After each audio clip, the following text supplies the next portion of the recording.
Okay, now that we have a basic overview of how to use the IRPSS tool, let's take a look at a few tips and tricks, again, to help further drive the discussion with your dealers. The first item we're going to take a look at here is how to export data from Power BI. So for this example, I'm going to go ahead and choose 2M Tractor and Lawn Equipment. Once on the Account Tool tab, again, we've gone over all the different data sets here. Let's just say you want to export the data so you can manipulate the Excel spreadsheet a little bit and get ready to go talk to your dealer. If I have my mouse inside of the data set here, you'll see 3 little dots highlight up here in the upper right hand corner.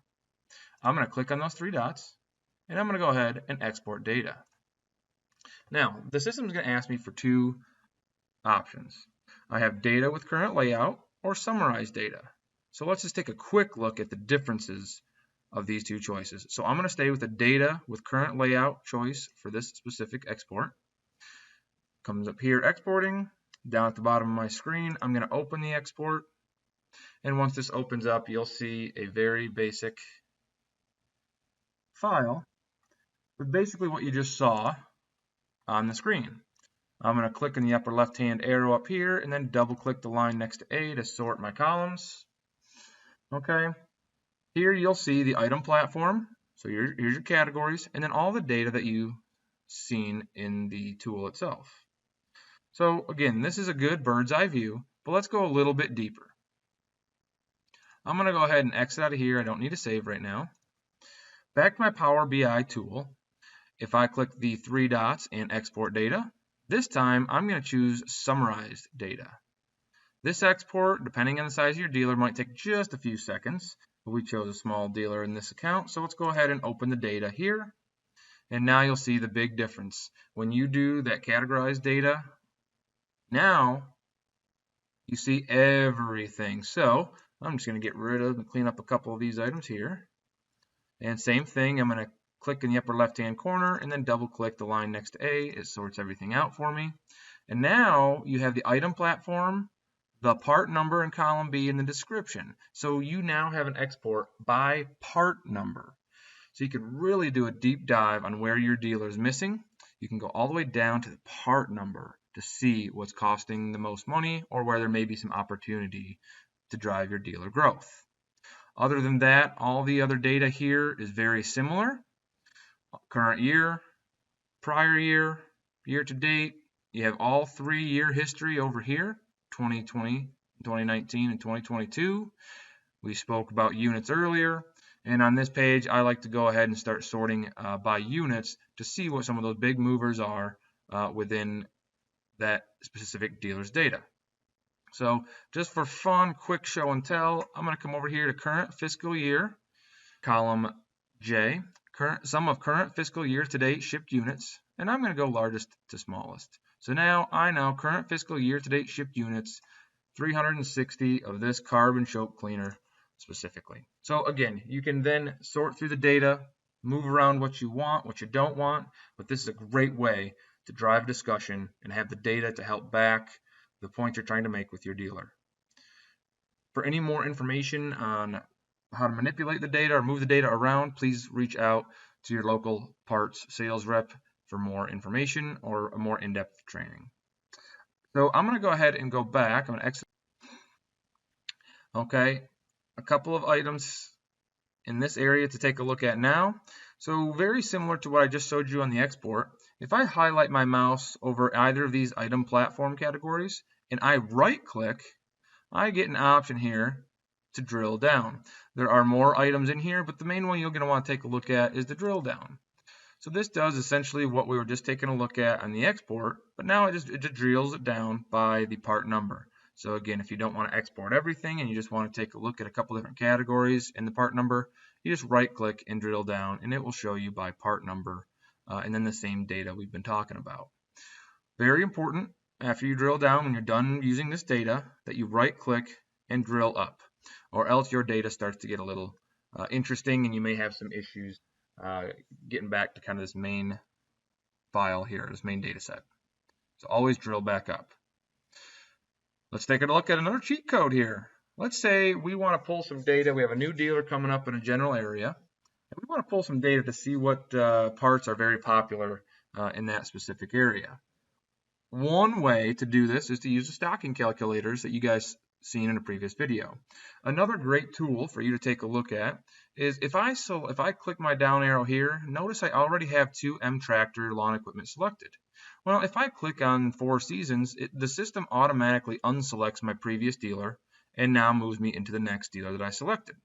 Well, let's say I want to take a look at 2 or 3 dealers that are around the area that I'm going to open up a new customer.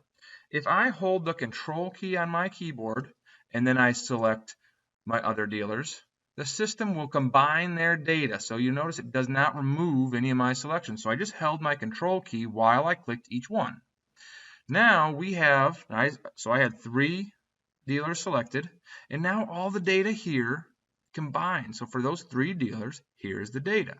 And just like what we showed, you can export the data and sort it and provide it to your dealers. So a way I like to use this data now is I'll do an export of this data.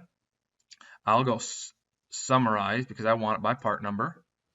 Let the system do the export. And we'll open up this export, and now I start to clean up the data a little bit for my dealer. I always delete these top 2 lines. This is just pulled from the overall system, so we can delete the top 2. Click in the upper left-hand corner to select the entire worksheet, and then double-click next to A. Sorts everything out, all your spacing. So I get rid of a couple of things, and I typically will rename a couple of these columns. So sum of current fiscal year, I like to just put 2022 year to date, and sum of prior, I like to put 2021 year to date. Just makes it a little bit easier for the dealer to understand what we're talking about. Now, specifically, I'll leave the variance dollar, but I want to clean up this worksheet a little bit. So I'm going to go ahead and get rid of these 2 columns, variance percent and status. Some people like to leave the percent, but I like to look at dollars in this specific scenario. So I'm going to go ahead and right-click and delete the columns. Now we have sum of prior fiscal, sum of current fiscal shipped units. So again, similar to here, I'll 2021 years to date shipped units, and over here I'll put in 2022 year to date shipped units. So again, just kind of cleans it up a little bit, makes it easier to understand. Similarly here on the variances, I'm going to go ahead and get rid of the percent. I don't need it for this specific example. You can keep it if you like. Now as we move over across the board here, we have the dollar amounts, the units, etc. So when I go and talk to my dealer, or in this case, if I was building this order for a new dealer, I would now take a look. So remember, I pulled 3 different dealers' information together. I'm going to sort by a couple different categories. So I'm going to go with 2022 shipped units, largest to smallest. So now my data looks a little bit cleaner here. And the dealer now can see here's 3 dealers, ideally around the area. Can't share the name specifically with the customer you're talking to, but you at least have data sets to go ahead and help start building an order for your new dealer. So now I know here's 2022 year to date shipped units. Okay, pretty big amounts. I'm going to scroll down, and for a new dealer order, we're not really worried about some of those, 5, 6, 7. We don't need any of that kind of fun stuff. So I want to clean up this data a little bit. And I'm going to go ahead and click on the 2022 year-to-date shipped units. And you know what? Just for this specific example, I want anything 15 and above. So I'm going to get rid of all the numbers below 15 because I don't need all that data. I don't need a new dealer bringing in something that 3 dealers combined have only brought in a handful of, right? So getting rid of these check marks here. This is going to shorten up my data set quite a bit. Now all the data that's on this sheet are only items that in 2022 we shipped decent amounts on. So now you can go ahead, add a specific column off to the right if you'd like. So let's just do an average. So now you can, on this column, I'm going to make another little cheat sheet for the dealer. I would take the 3-year average, right? So we add up full year units. So we'll add this column plus this column plus this column. I'm going to add one more here for total. So total 3-year equals 2019, shift plus symbol, 2020 full year, Shift plus, and 2021 full year, enter. System should automatically do the math, and then obviously average is simply the total divided by the number of years you used.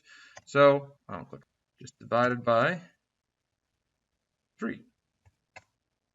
Okay, so now what we have here is we have a column that's a 3-year average for 3 local dealers.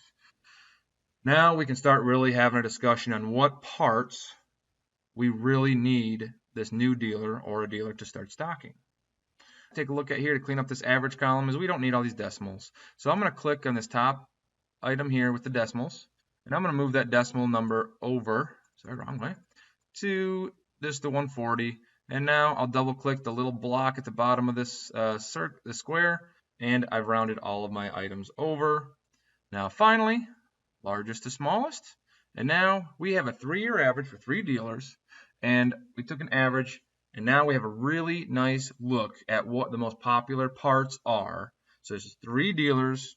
Typically I select dealers in the general area of the dealer that you're looking to build an order for or give information to. And we can see that here are the popular parts for that region, or that area, sorry. Again, sort this data how you wish. You'll notice there's a lot of smaller numbers on this average field, so I may also get rid of anything that's not overly important. Let's say at 3 dealers, anything less than 30, I'm going to get rid of. So we'll get rid of all those numbers here, and our dealers should have some really nice data to sort through to help guide what parts they want to bring in, either a new dealer on their initial stocking order or a dealer that's trying to perhaps get into the online world even. Start selling online. You can take a look at some popular parts in the region. Now we have a nice small data set. Here, the list of about 50 parts, all with decent quantity average, and you can go ahead and provide that data to your dealer.